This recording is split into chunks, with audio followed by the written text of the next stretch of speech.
श्री सुखदेव जी कहते हैं कि ब्रह्मा जी की आंखों से अत्रि और अत्रि के यहाँ पुत्र रूप में आते हैं चंद्र, चंद्र के बुध, बुध के पुरुरवा, पुरुरवा के नहुष होते हैं, नहुष के 5 पुत्र होते हैं, सयाति, आयाति और ययाति आदि पुत्र। इन्हीं ययाति महाराज से कई पुत्रों का जन्म होता है, जिनमें एक सबसे बड़े पुत्र थे ययाति महाराज के यदु महाराज। इन्हीं से भगवान कृष्ण का वंश चला, यदुवंश। अब ध्यान देंगे, मथुरा मंडल पर कहते हैं उस समय महाराज उग्रसेन का राज्य था, जो भगवान कृष्ण के नाना थे। तो उनकी 18 पत्नी थी, लेकिन 18 पत्नियों में कोई भी गर्भवती नहीं हुई, क्योंकि उन्हें श्राप था कि उनके यहाँ पुत्र नहीं होगा। तो उनके यहाँ कन्याएं तो हुई लेकिन पुत्र नहीं हुआ, ऐसा उन्हें श्राप था कि उनके घर पुत्र का जन्म नहीं होगा। कहते 18वीं वाली जो रानी थी वो एक राक्षस के शृंग में आकर उसके गर्भ से कंस का जन्म हुआ। बड़े खुश हुए उग्रसेन राजा देख करके, लेकिन उस समय सृष्टि के अंदर भयंकर उत्पात हुए उसके जन्म पर। तो विद्वानों ने मना कर दिया, महाराज ये बालक आपके वंश के लिए खतरनाक है। देखें, ज्योतिष का भी एक अलग विज्ञान है। कहते हैं ज्योतिष भी एक तरह का बहुत बड़ा विज्ञान है। आज आप वर्तमान की चीज़ों को अगर देखें, वो भविष्य तक की चीज़ों को बता देते हैं। ज्योतिष एक ऐसी शक्ति है, एक ऐसा विज्ञान है कि आने वाले इतने सालों में अष्टमी कौन सी तिथि कौन से समय पड़ेगी और क्या पड़ेगा, यहाँ तक की गणना हो जाती है। भविष्य तक की गणना कर देते हैं। तो कहा ज्योतिषियों ने, महाराज ये आपके लिए उत्पातक है, ये वंश को नष्ट कर देगा, इसको बहा दीजिए। और कंस को एक नन्हा सा शिशु के रूप में था, लकड़ी के बक्से में लिया और बहा दिया यमुना जी में।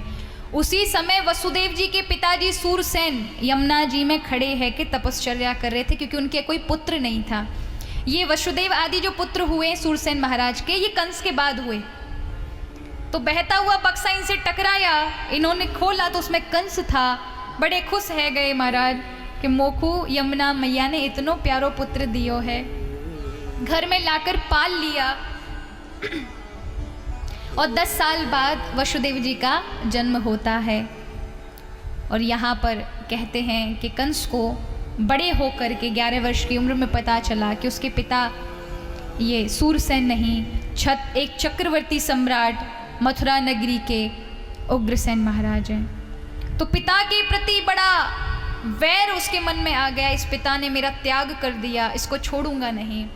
बड़े बड़े राक्षसों के साथ मित्रता करके, वर प्राप्त करके तपश्चर्या का, आज छल प्रपंच का रूप धारण करके मासूम सा बनकर उग्रसेन महाराज के सामने खड़ा हो गया। महाराज मैं वही आपका पुत्र हूँ जो आपने मुझे फेंक दिया था।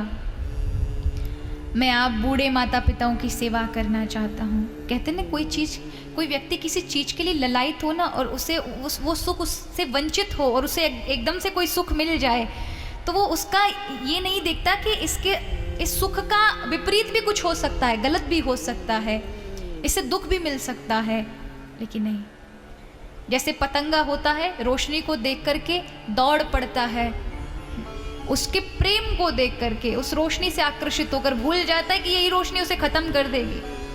और होता भी यही है। उग्रसेन ने भी अपना लिया, हृदय से लगा लिया, मेरा पुत्र तुम कहाँ थे, आज से ये युवराज है, मेरे बाद ये राज संभालेगा। और युवराज तिलक होते ही महाराज इसी के लिए तो बैठा था वो। रात्रि में ही कुछ दिनों बाद ही अपने मित्रों को चारों ओर से दानवों के साथ घेर ली मथुरा। महाराज उग्रसेन को और उनके मंत्रिमंडल को तुरंत कारागार में डाल दिया और खुद राजा बन बैठा। जिसने भी आवाज उठाई उन्हें मार डाला। अत्यधिक आतंक मच गया मथुरा नगरी में, और उस मथुरा से जुड़े जुड़े उन ग्रामीण क्षेत्रों में अत्यधिक कर लगा दिए गए। उसकी अगर बात नहीं मानी जाती तो मार देता था। बहुत अत्यधिक शोषण होने लगा। लोगों के जीवन में केवल और केवल अपराध बढ़ गए थे। जो मौलिक कर्तव्य होने चाहिए एक मानवता के, उन्हें लोग भूल गए और उनकी तरह व्यवहार करने लगे जैसा वो गलत व्यवहार करते थे। ऐसे में पृथ्वी कंपित हो गई, कप गई, दुखी होकर रोकर प्रभु के पास गई, प्रभु मुझे शरण ग्रहण करिए, हे प्रभु मेरी रक्षा करे, मेरी रक्षा करे। तब प्रभु ने कहा चिंता मत करो, वसुदेव के घर अवतार लेकर आ रहा हूँ, वसुदेव ग्रह साक्षात भगवान पुरुषा परा, मैं आ रहा हूँ। तुम सभी देवता पहले सारे यदुवंशी वृष्णिवंशी बन जाएं। सारे देवताओं ने पहले अवतार ले लिया है और यहाँ अब कहते हैं कंस की एक चचेरी बहन थी जिसका नाम था देवकी। उस देवकी को बड़ा प्रेम करता था वो। देवकी बड़ा डरती थी इस कंस से, लेकिन देवकी को बड़ा प्रेम करता था कंस।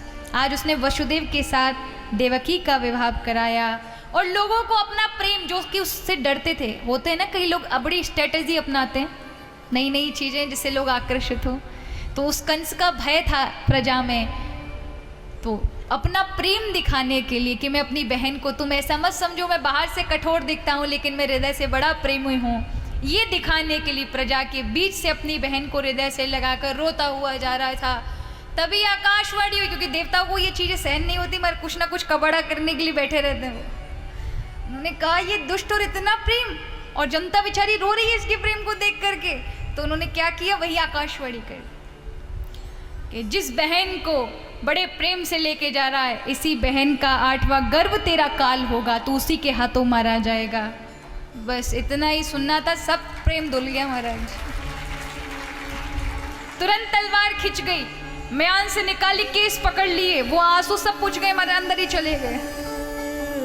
केस पकड़ लिए, दुष्टा तू मेरे मारने वाले को पैदा करेगी, जब तू ही नहीं बचेगी तो कहां से मेरा काल उत्पन्न होगा, मैं तुझे नहीं छोड़ूंगा। सब प्रजा लोग कह रहे हैं ये क्या कर रहे हो, अभी तो तुम इसे विदा कर रहे थे, रो रहे थे, तुम बहन को ऐसे मारते हैं। पर महाराज कंस कहाँ सुनने वाला था, उसने बाल बहुत तेजी से पकड़ लिए देवकी के और बार बार हिला करके और अपनी तलवार को खींचकर गर्दन पर मारने वाला था। वसुदेव जी ने रोक लिया, महाराज पहली तो ये कन्या है, दूसरा आपकी बहन है, तीसरा इसका भी नव विवाह हुआ है, ये मारने योग्य नहीं है। एक दिन तो सबको ही मरना है, आपको भी मरना है, मुझे भी मरना है, इस मृत्यु से कौन बचा है।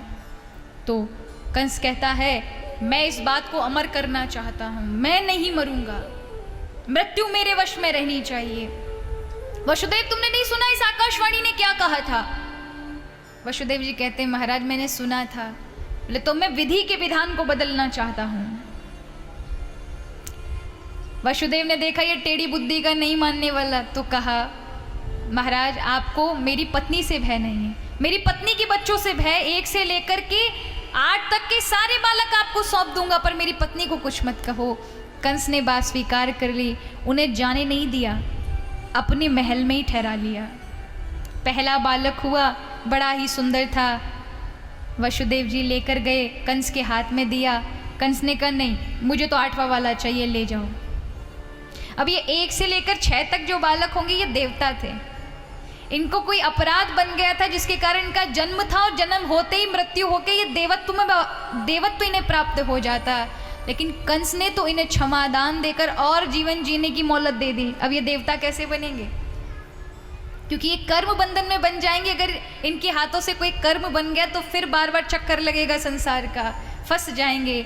तो सभी देवताओं ने गुहार की नारद जी से। तब नारद जी जाते हैं और कहते महाराज वो 8वां वाला पहले वाला भी हो सकता, पहला वाला भी 8वां वाला हो सकता है, तो किसी को मत छोड़ो। फिर क्या था महाराज, कंस तो पहुंच गए महाराज, उठाया बालक को दे मारा दीवार पर। 1 से 6 तक सारे बालक मार दिए। 7वें में शेष के अवतारी थे। भगवान को पता था मामा जी आएंगे, कुछ ना कुछ गड़बड़ करेंगे, तो पहले से पहले इंतजाम करना पड़ेगा। तो देवकी के 7वें गर्भ को ले जाकर के वसुदेव जी की एक सबसे बड़ी रानी थी जिनका नाम था रोहिणी। वसुदेव जी की कोई देवकी ही पत्नी नहीं थी, एक और बड़ी पत्नी थी रोहिणी जी। वो नंद बाबा के यहाँ रहती थी बहन बनकर कंस के डर से। तो 7वें महीने के बालक को उठाकर 7वें महीने के गर्भ को रोहिणी के गर्भ में पहुंचा दिया और 2 महीने बाद बलराम जी का गोकुल में जन्म हो गया। आज 8वें में प्रभु आए हैं और महाराज कहते हैं कि जैसे ही प्रभु की माया प्रवेश करती है जो भगवान के ही समान है, वह योग माया जो माँ भगवती के नाम से अब नवरात्रियों में पूजी जाती हैं, वही योग माया भगवान कृष्ण की बहन भी है। यशोदा के गर्भ से ही तो उन्होंने जन्म लिया है, तो इस धरा पर इसलिए भगवान कृष्ण की बहन भी मानी जाती हैं। वही योग माया अपनी त्रिगुणी शक्ति से समग्र संसार को सत्य असत्य दोनों का ज्ञान कराती हैं। वही योग माया चाहें तो जीव को भगवान से जोड़ दें और वही योग माया चाहें तो संसार में भटका दें। उन्हीं की वजह से तो हम भटकते हैं, उन्हीं की शक्ति तो हम पर काम करती है। ये नवरात्रि का अवसर ही है कि हे माँ, आप ही के हाथ में, क्योंकि प्रभु तो केवल आदेश देते हैं, आपके ही हाथ में समग्र सृष्टि का दायित्व है। हम आपके बालक हैं और बालक, माँ तो कठोर होती नहीं, माँ तो कोमल होती है, अपने बालक का हित चाहती है। तो इन नवरात्रि पे जब आप पूजा करते हैं ना, तो मानो जैसे किसी एक विशेष अवसर पर माँ को मनाना होता है ना अपनी बात को रखने के लिए, उसी प्रकार ये नवरात्रि है जब बालक, ये सृष्टि के सारे बालक जगदम्बा भवानी को मनाते हैं, मैया मान जाओ और हम पर कृपा करके हमें सही रास्ता का मार्गदर्शन करो। हमारी बुद्धि में बैठो, हमारे विवेक में बैठो, हमारे कर्म में बैठो, हमारे कार्य में बैठो, हमारे विचार में बैठो, हमारे मन में, बुद्धि में, आत्मा में, कि हमारे हर कार्य भगवत में बन जाएं, सत्कर्म बन जाएं। ये है नवरात्रि का अर्थ। तो यहाँ योग माया आज आती हैं गर्भ में। आज अलौकिक दृष्टि और अलौकिक दिव्य तेज हो गया देवकी के शरीर पर।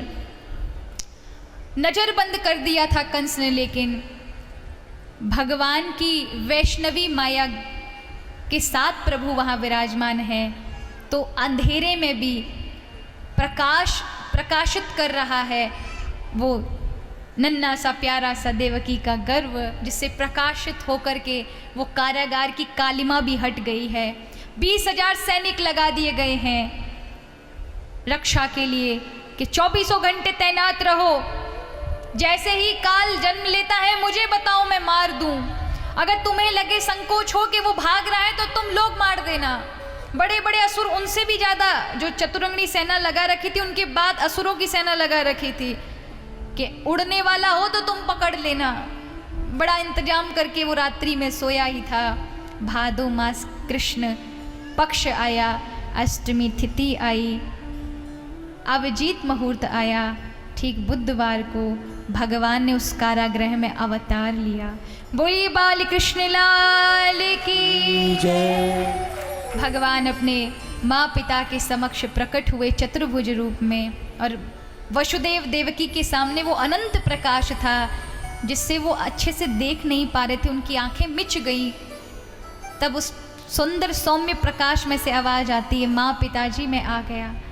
सतयुग में जब आप प्रश्नी और सुतपा थे, तब मैं आपके घर प्रश्नी गर्भ बनकर आया।